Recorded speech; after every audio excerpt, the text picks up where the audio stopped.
નર્મદા જિલ્લાના એકતાનગરમાં આદિવાસીઓની અને સરકારી જમીનોને લગતા કથિત કૌભાંડનો મુદ્દો ધારાસભ્ય ચેતર વસાવાએ ઉઠાવ્યો। તેમનો આક્ષેપ છે કે અગાઉના નર્મદા જિલ્લાના કલેક્ટર નીનામાએ આઈપીએસ કક્ષાના અધિકારીઓ અને મંત્રીઓને આદિવાસીઓની જમીનો ગેરકાયદેસર રીતે ફાળવી દીધી, જેના પર હોટલો અને રિસોર્ટ્સ બનાવવામાં આવ્યા। ચેતર વસાવાએ આ મામલે આગામી દિવસોમાં ઉગ્ર આંદોલનની ચીમકી આપી તંત્રને 10 દિવસનું અલ્ટિમેટમ આપ્યું છે। તેઓ આ કૌભાંડને બહાર લાવશે તથા આદિવાસીઓની જમીનો પરત અપાવવા માટે કાર્યવાહી કરશે।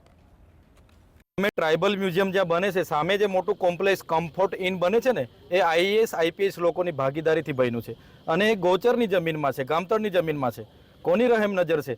કેવડિયામાં આટલા બધા પ્રોજેક્ટો બન્યા છે, એમાં આઈએએસ આઈપીએસ અધિકારીઓના પોતાના પ્લોટ છે, પોતાની ભાગીદારીની હોટલો છે અને મોટામાં પોતાની હિસ્સેદારી છે। આવનારા દિવસોમાં કેવડિયાના લોકોને સાથે રાખીને એવી તમામ લોકોને અમે ખુલ્લા પાડીશું અને એવા હોટલો રિસોર્ટોનો બધાનો કબજો અમે લઈને સ્થાનિક લોકોની જેની પણ જમીન હશે એમને અમે આપી દઈશું। નર્મદા જિલ્લાના એકતાનગરમાં કરોડો રૂપિયાની જમીનો આઈપીએસ અધિકારીઓને આપી દેવામાં આવી છે અને સરકારી અધિકારીઓને જમીનો ફાળવી દેવામાં આવી છે તેવો આક્ષેપ ચેતર કર્યો છે।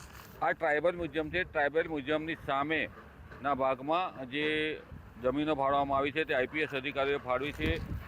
કમ્ફર્ટ ઇન નામની જે બિલ્ડિંગ છે તેમાં આઈપીએસ અધિકારીઓએ જમીન ફાળવી હોવાનો ચેતર વસાવાએ આક્ષેપ કર્યો છે અને આગામી દિવસોમાં ચેતર વસાવા જે આઈપીએસ અધિકારીઓએ જે જમીનો ફાળવી છે આઈપીએસ અધિકારીઓને તેની કૌભાંડને બહાર લાવવા માટે રણનીતિ બનાવી રહ્યા છે। ત્યારે તેઓએ સીધો આક્ષેપ કર્યો છે કે આવી જમીનો કેવડિયામાં જે ફાળવી છે તેને અમે બહાર લાવીશું।